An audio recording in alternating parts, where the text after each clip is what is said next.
whatever you want to call it.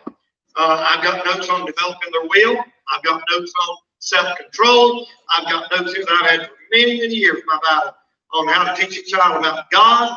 I've got notes on how to do it, even a little baby. But tonight, I want to talk about our kids and self-control, and especially manners. Good manners is displaying proper treatment to one's fellow man.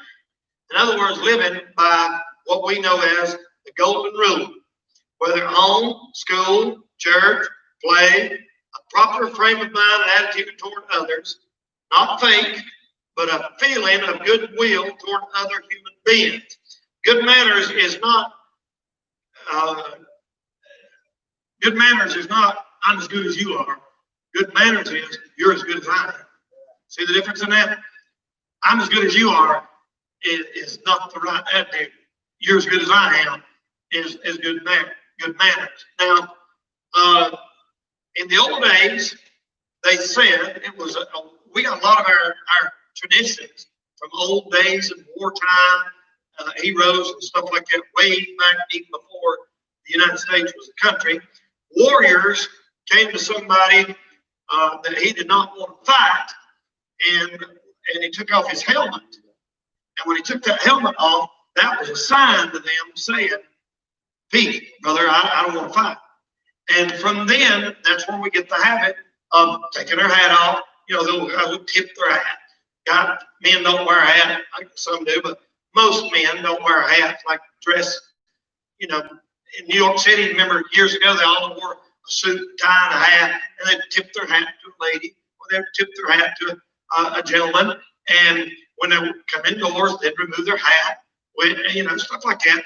And it's just sort of common manners. The Bible don't say anything about that, but it does say, talk about a man praying with his head covered.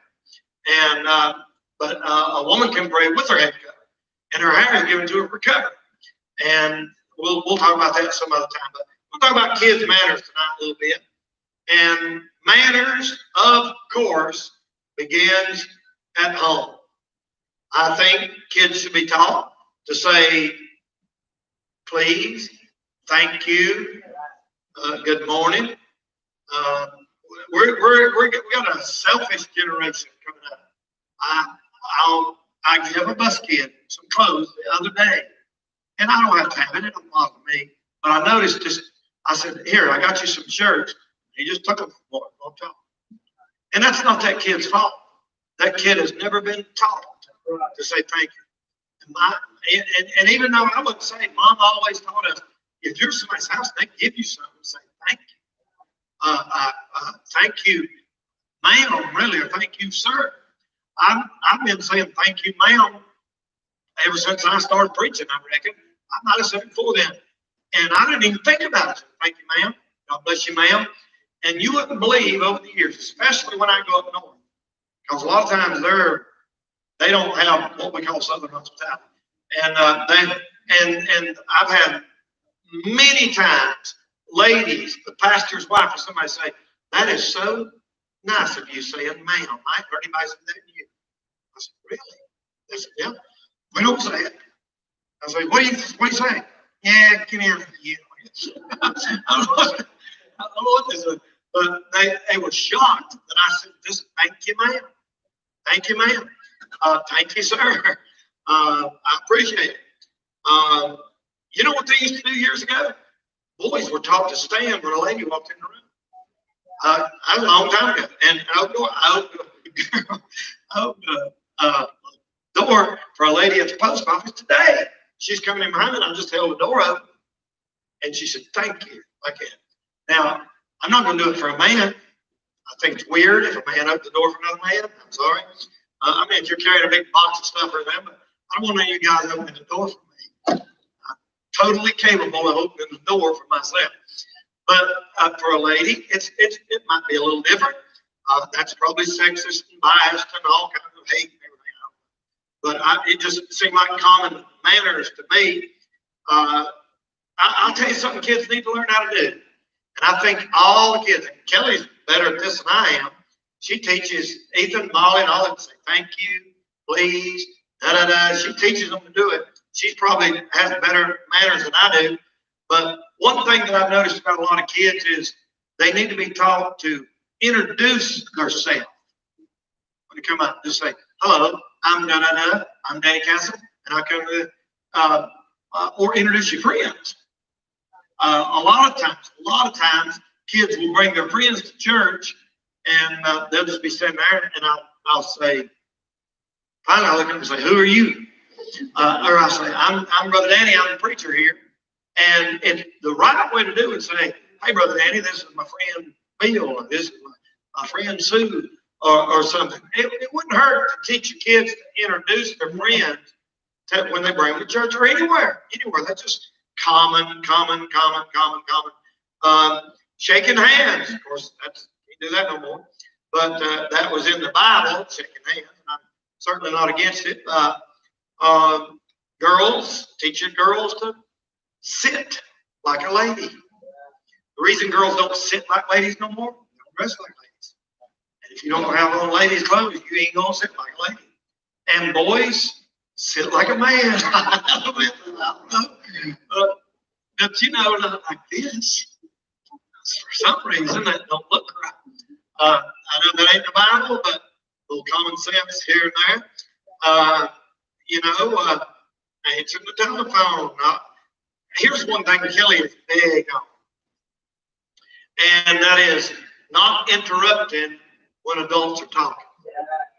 Boy, she is big on that. Sometimes I'll say, oh, it's all right. They just come in, they're really silent. You know what? You're right in your conversation with them. You're on the phone, and it really is. It does get on your nerve. Adults try to talk. This kid won't leave alone. How many of us, all of us, have been talking to somebody in their living room or something, and this little brat will not. And they almost, I've seen them take their mama's face and push it toward me. Boy, y'all better never do that to her. She'll take your face and twist it around. You'll be looking that way all the time. But I am a little more, I guess, liberal. Yes, that's the right way to say it. I'm not going to say that. Nice. I can bend because I've been through a lot, and I've raised 3 kids. Everyone you get a little more soft, they say. And that's why your youngest one turned out to be mean. But anyway, a kid should not demand all your attention when you're talking to another adult. Honest to goodness, I've been visited 100 times. You can't even talk to somebody with a kid. It's got that. They're mad because mama won't give them all their attention. And I've had them come over and get on me and wipe boogers on me and everything else. And I'm just sitting there and I'll say something. Manners should be don't interrupt when adults are talking. Or cutting up and laughing and disturbing others. I was preaching a little church one night, and it was a little bitty church. I was like right here, and the first row was right there. And I guess the back of the church was probably right there behind one row behind Miss Dissy. And I made just a small crowd. And this little kid was about 3 years old, 4, and I'm telling you, he was a holy terror. He was up and down and climbing up and down. And I know any kid will do that, and that's normal, but he was up, peeking over the seats and pushing people. And the funny thing is, Mom was laughing at him. They're laughing and instead of trying to restrain him, they thought, how cute. I was up there screaming my head off, trying to get people, and all the 3 rows behind them, all they was doing is staring at that kid. I thought, man, the devil's using that kid to distract the last 3 rows. Now, I don't expect for kids to sit like an adult. I don't expect it. I ain't stupid. I don't expect it. Sometimes I will, sometimes I won't, and I don't expect it. I don't expect 5-year-olds or 6-year-olds to sit there like this. I don't expect that. But I don't expect they shouldn't be allowed to just tear the whole service up and nothing be done about it. And they're going to be rowdy. Some are more rowdy than others. I ain't stupid, but they should. And if they do tear up the service, it's not funny. It's not cute. It's not to be laughed at. They should be taught to respect elders, and they should be taught to respect authority. That's right. They should be taught to respect authority. And you should teach them, even if you don't like it. Authority is authority. The police, the principal, the judge or school teacher, wherever you are, they should be taught. Whoever's in charge of you, learn how to respect them. Look, people, there's never been a time in history when being a parent is more difficult, more challenging, and more scary than it is today. We've got everything in this world working against us as trying to be a parent. The world, a lot of the world will turn your kids against you. They teach kids, your parents are crazy. You don't have to listen to them. They're old thuggies. They're outdated. They don't know what they're talking about. They're told that anybody over 30 is an antique, can't possibly relate to them. And it's bad. It's really, really, really, really bad. And so we should teach them to respect elders and respect authority. We'll give you some quotes and I'll talk about some of that. Children are natural mimics. They mimic what their parents do in spite of every effort to teach them good manners. In other words, if they see you doing something, then they're going to do it. As they're natural mimics. If they see you, that's where boys get. You know where boys get their church habits? From their daddy. If daddy don't go to church regular, the boy thinks, I don't have to either. If mama don't read her Bible regular, they go, I don't have to either. Mama don't. They see us on a daily basis. And I know they got their own mind, and I know they make up their own decisions on a lot of things, but a lot of things me and you do that our kids are watching, and they're watching every move we make. And I find myself, and you do too, picking up habits from your mom and dad that you didn't even know you had until they're dead and gone, and you catch yourself saying or doing things like many kids, they say many children face problems of learning good table manners without ever seeing any. Here's one: soup should be seen and not heard. You know what I'm saying? Kids should be seen and not heard. That's true. That's true. I've been eating with people and you couldn't enjoy your food. Kids grab everything and won't hush. Soup should be seen and not heard. A kid shouldn't eat soup like that, you know. That's another thing Kelly's really, really big on. She teaches them, chew with your mouth shut. I don't even notice it if I do or not. And I don't watch people eat. I don't watch people eat. I've had people tell me, did you see what he had on his plate? No. I don't care what you put on your plate. I don't care you don't need to be looking what's on my plate. I've had people say, I saw her and she ate 3 apples, 3 this and that. She ate 4 biscuits and I saw her go back to line 3 times. I'm like, what is wrong with you? You weirdo? What does it matter? But she notices if one of the kids, have you ever seen my potato? The mouth of it? She knows. Look, I don't care. Y'all are married, your kids are grown. I don't care if you slaughter them. Huh? Yeah. But she can't stand that. It drives her crazy. It doesn't bother me one bit. I don't know if I even do it or not. I don't think I did. You sound like a horse with your mouth closed. You can't eat potato chips quiet. But you tell me, brother, it's like when you eat ribs and stuff like that. You go somewhere and eat ribs. You tell me how you're going to eat ribs with one hand on the table. Somebody help me with that. I don't know about that. I know you're supposed to put one hand on the table. I've never figured that out yet. When I go, if I ever do, I never eat ribs out. We fix them at home grill, but sometimes I have eaten out. And I say, tell that girl, you leave 2 little napkins about that big. That's not even 1 rib worth of wine.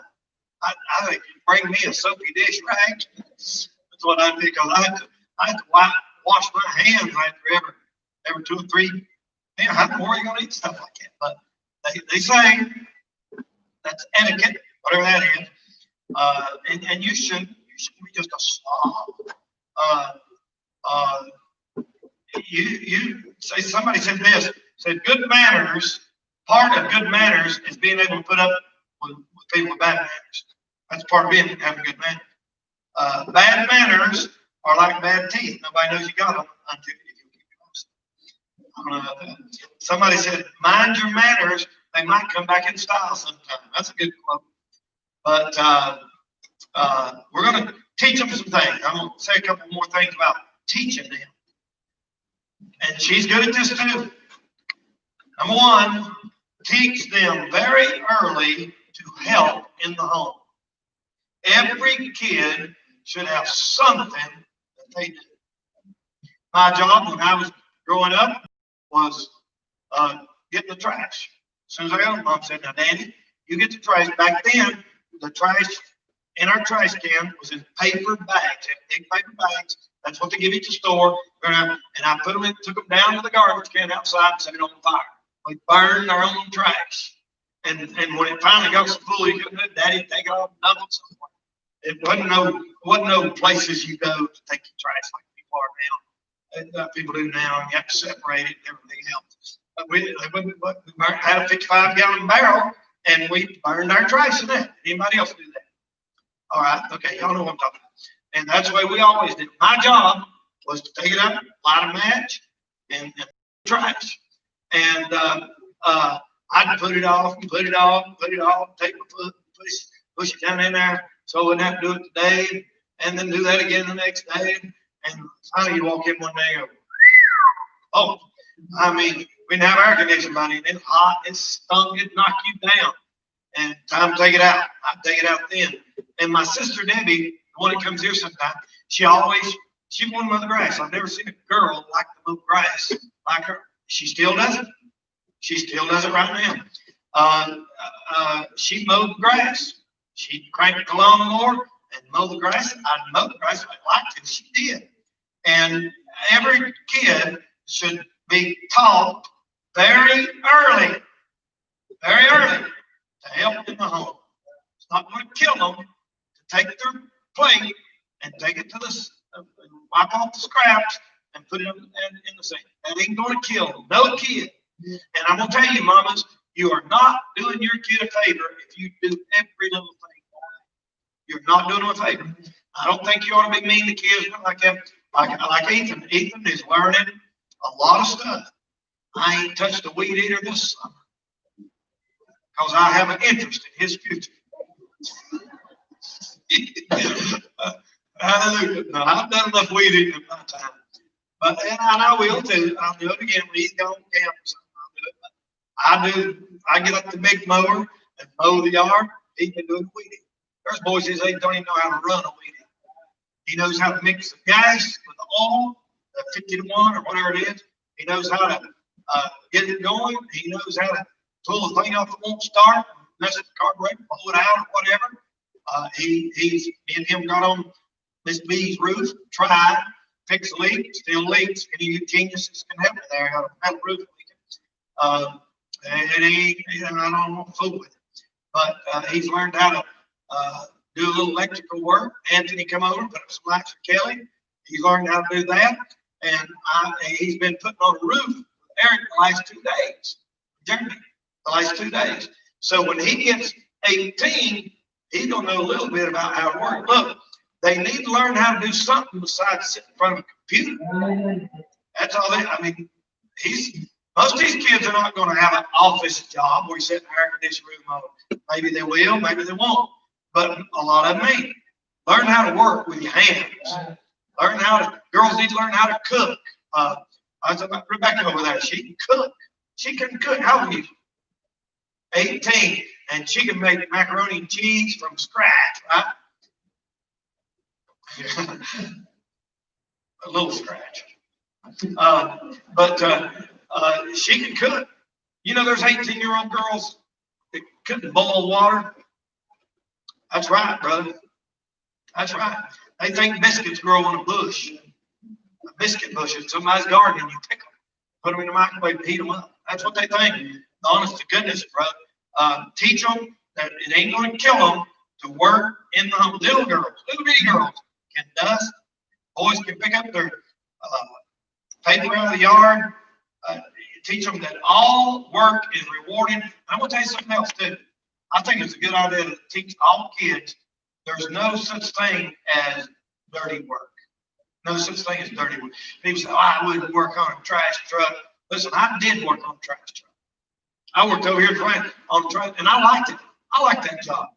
I may wind up doing it again. We'd take big old boxes of trash, and it was cloth, and break the boxes down, fold them up, throw them in the trash truck, and we'd take them to the dump and do it. That's not dirty work. There's no such thing as work that's beneath you. Don't you ever think, oh my goodness, I couldn't take a job like that.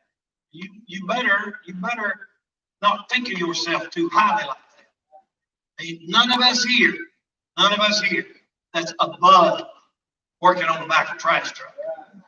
I've done it, and I can do it again. That's not to be ashamed of. Be ashamed of. My goodness, I tell you what you ought to be ashamed of, laying around doing nothing. That's what ought to make a person ashamed. Being lazy. Being lazy is sin. And so teach them at a very early age. Old Frank over there has to pick up a sock or something once in a while. He don't like it. But he honestly don't care. Teach them that. And then this. Teach them, and I'm gonna give you a couple more things here. Teach them to do their best at whatever they do. Whatever they do the very best you can. If you're gonna clean up your room, clean it up. If you're gonna do the weed eating, don't just nobody will see that over there. Go ahead and get the rest of it. If you're gonna wash a car, wash it. That's another thing he's learned how to do. He washes our cars. He knows how to wash a car. He knows how to wax a car. I taught him how to wax a car. You know, put the wax on, the wax off. That's right. You say, well, that ain't no big deal. Check a lot of teenagers and ask if they know how to wax a car. Yeah. I said, what's that? I didn't know. What do you mean wax a car? You can tell if it needs wax. Everybody knows how it needs wax. The water don't beat up on it. And sun will bleach out your paint sooner or later, and teach them how to do that. Teach them how to do their best at whatever they've done. Somebody said this: there are 3 classes of people. Number 1, those who fail to do their duty. Number 2, those who do their duty. Number 3, those who do more than their duty. The first group loses their position. The second group holds their position. The third group are promoted to a better position. And this, if anything our country needs, somebody said this: America needs cleaner mind and dirtier fingernails. Yeah, amen. Cleaner mind and dirtier fingernails. Somebody finish this ain't scripture. Finish. An idle mind is what? The devil's workhouse, a workshop, playhouse, whatever. You teach your kid there is nothing to be ashamed of. Hard, honest work is honorable and dignified. You raise a garden, if you are a worker, anything, and the wicked group of people that's trying to just completely change America so that everything is nobody works anymore. That's of the devil.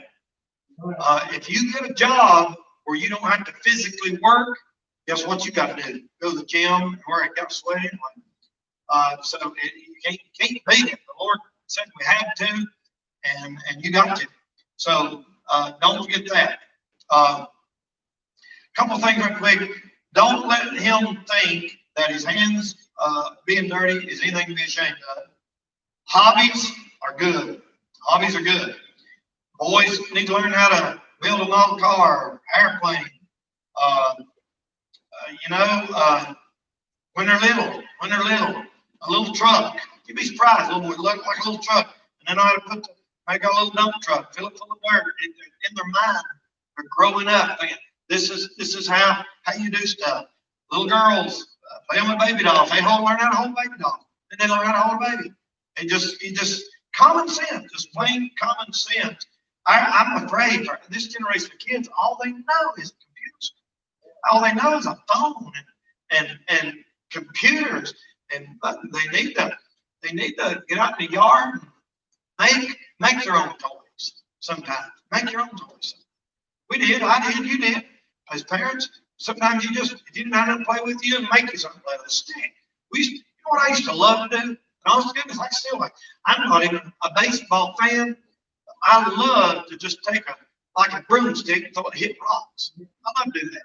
I can do that right now and enjoy it. It hurts my shoulder a little bit where I got hurt many years ago. It's funny that doing this hurts my shoulder, but doing this don't. Honest to goodness, the truth, I can do that all day long, don't hurt a bit. But if I do this, like throw a baseball like that, I can feel it. I don't know what the difference is. But we used to take sticks and just throw rocks up and hit them hit them across the pond.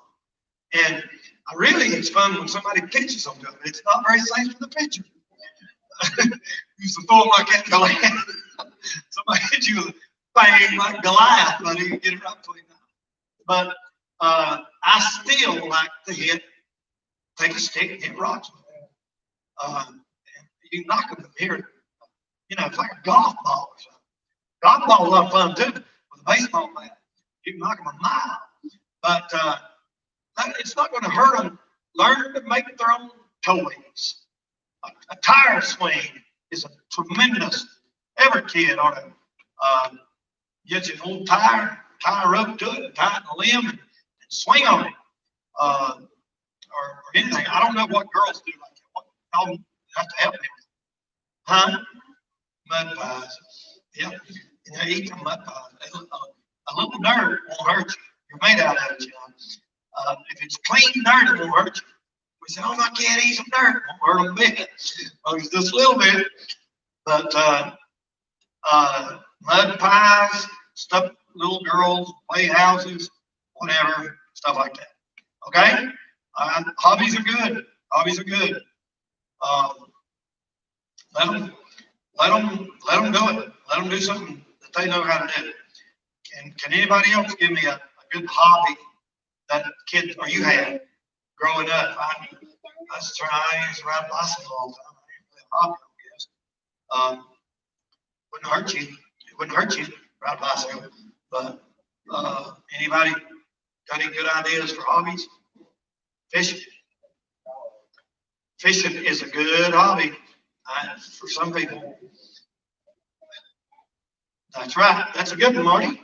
Taking care of a pet. If you had one, you could take care of it. Y'all remember telling about Marley? There's a little dog comes up to the house now. Honest to goodness, I thought it was Marley incarnated. It's Ozzy. Little Ozzy. And he's littler than Marley was, but looks almost just like it's the weirdest thing. Kelly said, honest to goodness, Marley reincarnated in Ozzy. He comes up there every day and they play with him. That's the kind of pet we want. Anybody else? Kids do need to learn how to take care of a pet. To feed it, make sure it's got water, food. Anybody else? Okay? All right. Now, I said something a minute ago about this, and I wanted to reiterate a thing or two, explain something to you before we go. I said something a minute ago about kids do what they say you do, and I've said, I don't have any boys say, I want to wear a tie, my brother Danny wears it. I want to, my brother Danny, and that puts a lot of responsibility on me when they know you're looking at it. They're looking at you like that. So it's not just your Bible reading habits, your prayer habits. Do they see you pray? Do they hear you cuss? Do they see you watching things on TV? Don't you think for a second they don't notice? Don't you think if you say, go in there, go on in there, you don't need, they know good and well. Mom and Daddy might be watching something they ain't supposed to be watching. They're going to peep around the corner, or they're going to listen from the other room. They're nosy little devils. And they can sort of tell if you're trying to hide something like that from them. So set an example for them. And I want to say about this thing of this situation that we're in now, with this coronavirus thing, y'all. It's never ever been time to talk about school and going back to school, and all the parents are going to have to make choices of how they're going to do school, and different school districts are going on different schedules. I didn't get to listen to much of what the governor said yesterday, but what I did hear, we had 2 or 3 choices. One of them wasn't a choice. We got 2, I guess. But I don't really know what's going to happen with school. But these kids are around their parents more and more and more now.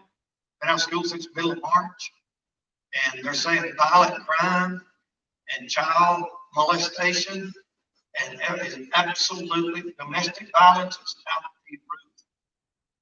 You hear about that guy in New York yesterday? He was a CEO or something that cut his head off. He just cut his head off and dismembered his body, and shooting little babies, just driving by and shooting little kids and stuff. We're seeing society unravel in front of our face. Yeah. And there's never been a time more challenging and difficult than it is to raise kids. And it's going to come to the point, if the Lord don't come, that if you believe the Bible, you're some kind of a hater. It's already that way. You hate people if you believe the Bible, because you don't believe, you believe nobody but Christians are going to heaven. You're a Buddhist, you're a Muslim or something. That makes you an automatic hater. It's come to the point where the Bible is going to be classified as hate literature because of some of the things it says that they don't understand.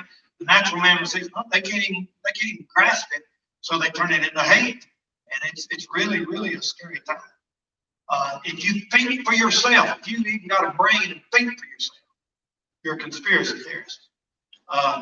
And this thing's coming down the pipe. It's getting worse and worse and worse. You probably noticed that more people have on masks here tonight, and I'm going to talk about that for a minute. I've already told you how I feel about it. You feel perfectly free. We got masks right there on the table. It's a situation that's getting to the point where if you don't wear a mask in certain places, it can hurt your testimony. Obviously, I can't do it up here preaching, but you can be positive for the coronavirus and not even know it and give it to a person, maybe an older person, that dies. You don't want to do that. And what got me thinking about this is I went to Walmart and I saw an elderly gentleman come to the church. And he said, "Hey, Brother Danny." And I said, "Man, we miss you at church and everything." And he said this, he said, "Brother Danny, I'm just nervous." He said, "I seen a bunch of men out front shaking hands and stuff. And it made me," and he's scared to come back to church. So when it gets to that point, we have to be considerate of offending somebody. If it's going to offend my brother that I shake hands or keep a man from coming to church, then I ain't going to shake hands because I don't know nobody. But if you want to shake my hand, I shake hands. Y'all know what I'm saying. The Bible said we have liberty, but take heed lest this liberty of yours become a stumbling block to somebody else. So I've heard now that you will not be allowed in Walmart or Sam's beginning this Monday. I don't know that for a fact. That's what people are saying, without a mask. And then you know what's coming after that? The vaccine. The vaccine. And then you have to have the vaccine or you won't be allowed to come in and shop. I ain't going to tell you what to do. It's between you and the Lord. Then you got to have proof of the vaccine. How you going to have proof of the vaccine? A card, chip or something. That's where it's going to eventually. But as far as the mask goes, I'll wear a mask when I'm out where I need to. I got to get on the airplane, and I'll have on my mask. I have to. You can't get on the plane. And on the airplane, you're like this. You're here, and somebody else here, and somebody else here. You're elbow to elbow to the ceiling right there. You talk about a scary place. I'd wear whatever I had to or not.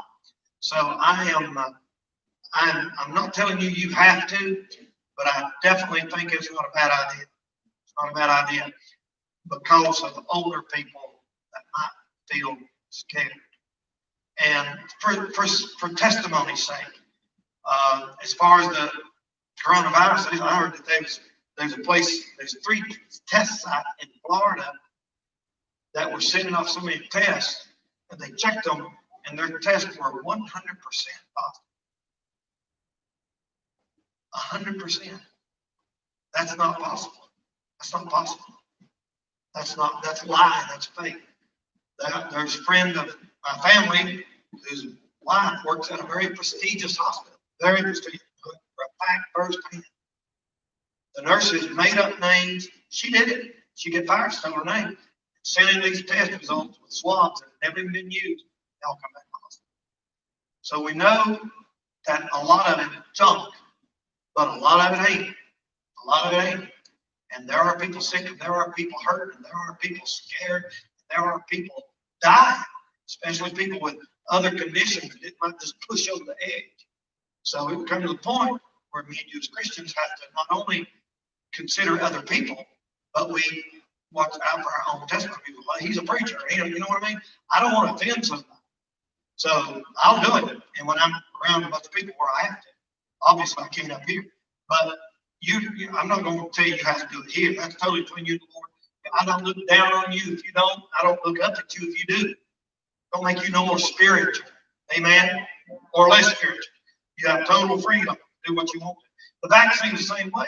I know people say you've got to take it. I'm not going to tell y'all you have to take that vaccine. I've never took a flu shot twice in my life. I don't know if it done me any good or not. But eventually this coronavirus thing is probably just going to hit through everybody. Probably. So I don't know. I don't know. But I said that to say this: your kids take an example from everything you do or don't do, and you don't want to raise your kids to think, heck with what the government or anybody else says. I'm gonna do what I want. The only time we have a right to do that is when it's against the Bible. If it's against the Bible, then we'll do it. If it comes to that, Mark, that Jim, you have to. I'll just be candid with you for a minute. As a preacher asked me, he said, Brother Danny, what are you gonna do if you have to have a chip? I said, I'll put it in my left hand. It's getting close, then. That's how much I trust that book. I'm just kidding, but you know the point I'm trying to make. We may very well see that within the next year or two. We may very well see it. I hope, pray to God not. I hope this thing dies down, but there are people determined not to let it die down, and they're determined to push it and push it and push it as a way to control the population. And there's some things it's going to be between y'all and the Lord. You do whatever the Lord tells you to do. You ain't going to hear a word out of me. Don't say, well, Brother Danny said, Brother Danny, you pray about it, you do what the Lord tells you to do, and I ain't telling you to or not to. That vaccination is a scary thing. It's a scary thing. It really is. You don't know what to put in you. And then after that, you get worse. Hate to leave you on a terrible note, but that's the day we live in, y'all. And we need to pray. We need to pray like never before.